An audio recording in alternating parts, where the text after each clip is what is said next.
In my opinion, the single most important part of any crossover sled that's trying to achieve that magical 50-50 designation is a trail sled front suspension and geometry.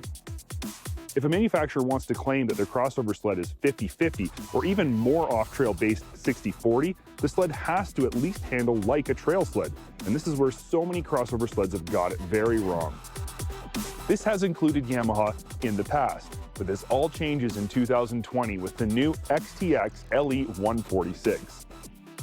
A very valid question would be, what makes this XTX so worthy of being called a true crossover? And the best place to start answering this question is at the front. What you're looking at is Yamaha's new ARCS front end, and it is an all-new design. But what's most important about it in the context of the XTX is that it's a trail front end that's a full 42 inches wide.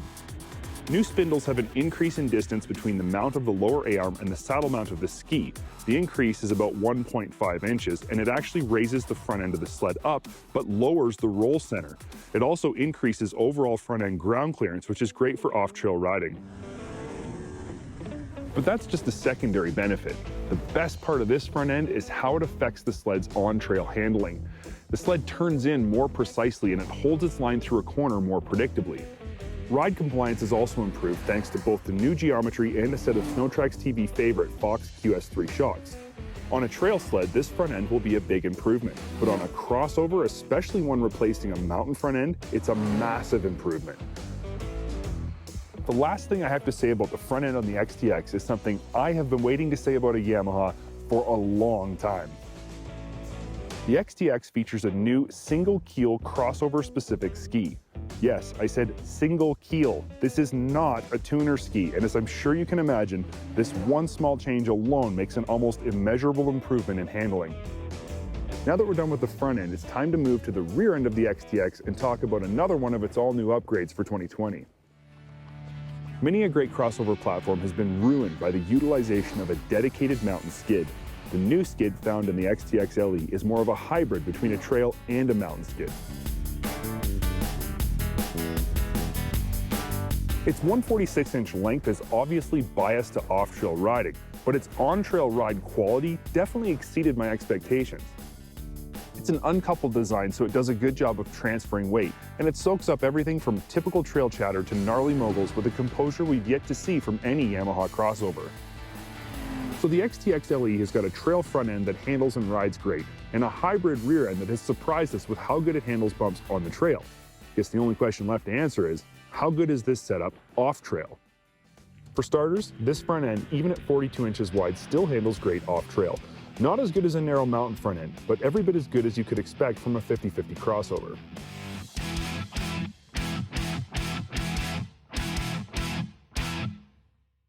The skid on our 146 LE is wrapped in a 1.6 Cobra, so not a super deep lug.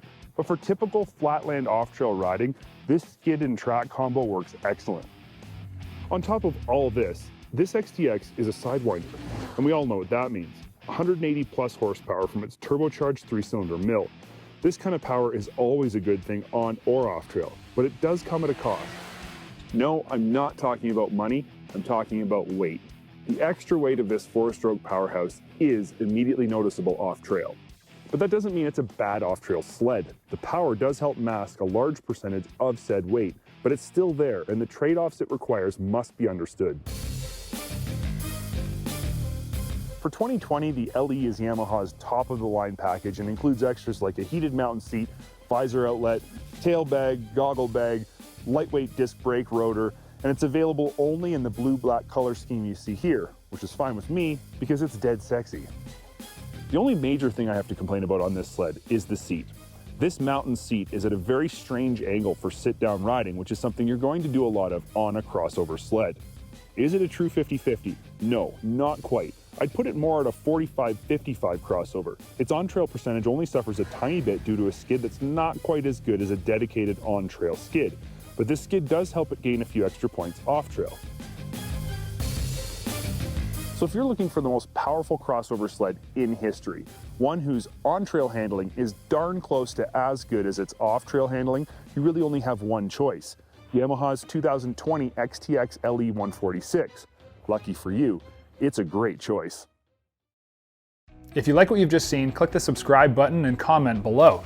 And make sure you check out all of our great videos on SnowTrax TV's YouTube channel.